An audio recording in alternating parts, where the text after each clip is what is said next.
everybody, welcome back. Today as well we have got you another video. In this video I'll show you how you can see a friend request on Snapchat. But before that, please do make sure to like our video, subscribe our channel, and yes, without any further delay, let's start.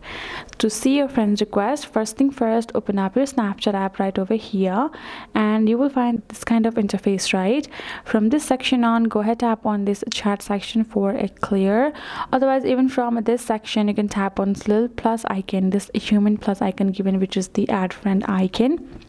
You go to this section and you will find all of the friend requests that you have received, including a find friend section, which is all contacts. You can find friends, tap on add, and you can also send them a friend request. Other than that, you can find this view 5 more you can see, and this is the friend request that I have received. You can tap on accept and they will be your friend right away. Otherwise, you can tap on this little cross icon to ignore and tap on ignore, and that request will be ignored and will be removed at once as well.